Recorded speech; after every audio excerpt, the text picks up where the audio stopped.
Our NHL goalies ready to cash in on the looming cap increase. Forget the super elite. Is your team now going to have to pay a big premium just to get adequate goaltending? Craig, Logan Thompson just signed a deal that moves him just outside the top 10 in goalie salaries. This from a guy who's, yes, having an amazing year, top 3 in goals against and save percentage, but it's by far the best of his career, and it's just one season. Is this just Washington's belief in Thompson, or what does this tell us about how teams are going to have to value goaltending moving forward?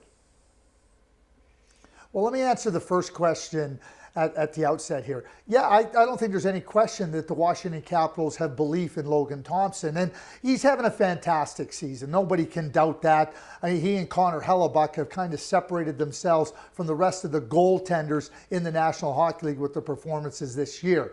But, you know, interestingly enough, Gino, Logan Thompson was in the Washington Capitals organization, so they know him. They gave him a chance in the East Coast Hockey League.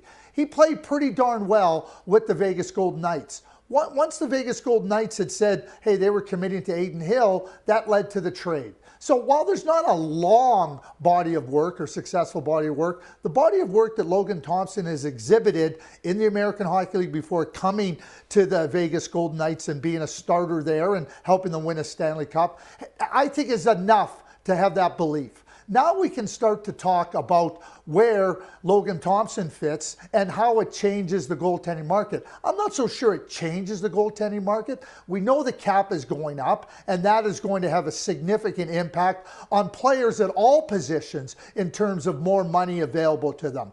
But when you start to look at where Logan Thompson is at and where the Washington Capitals are at, you start to see, okay, this is a really good relationship. This is a really good connection, salary-wise for Logan Thompson and for the Washington Capitals, just under $6 million AAV for goaltending. Even if we look back at goaltenders who signed as free agents, Gino, Darcy Kemper comes right to mind. He didn't sign a contract at this rate, coming off a Stanley Cup win with the Colorado Avalanche. So I'm not so sure that it absolutely changes the marketplace. I think for Logan Thompson, it's a place that he's comfortable with, not only salary-wise, but geographically-wise. And you also have to keep this in mind when it comes to the goaltending market. It's great to say, okay, you have these numbers, but who has room on their roster for goaltenders? There's only really one spot for that price of goaltender in the vast majority of cases. Which brings me to this next point, precedent and comparables. What does this do for other teams? Like, for example, Toronto, Stolars and Wall combined make just about what Thompson's going to make alone. The tandems in Calgary, Craig, Montreal and Edmonton don't even come close, 2 of them, to making what Thompson does. All have got solid goalies, and all have got goalies who are going to be looking for raises. Is this the new reality? Are teams going to have to spend significantly more to lock up just adequate goaltending now? Well, I don't know if adequate can be applied. I mean, when you start to look at Linus Ullmark, I mean, he signed a pretty significant contract. He's there for the long term. Stolar signed as a free agent. Wall's signed for 2 years past this year. The place I look to is in Edmonton.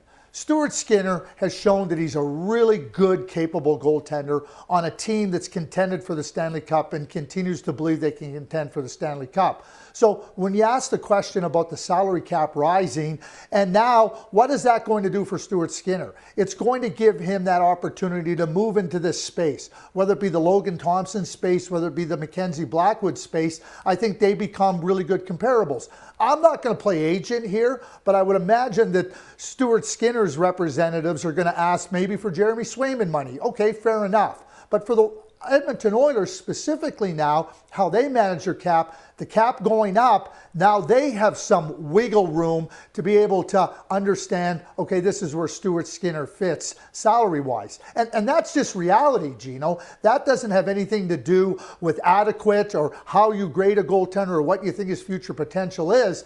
That just is the reality of the salary cap system. There's no question Stuart Skinner's going to get a sizable raise. And with the cap going up, that's going to afford the Edmonton Oilers an opportunity to address that. Connor Hellebuyck, we know that he right now is the best goaltender in the National Hockey League, and we can look back at him and go, boy, what great value that Winnipeg Jets got on Connor Hellebuck, because the fact of the matter is he should be the highest paid goaltender in the National Hockey League, and he isn't.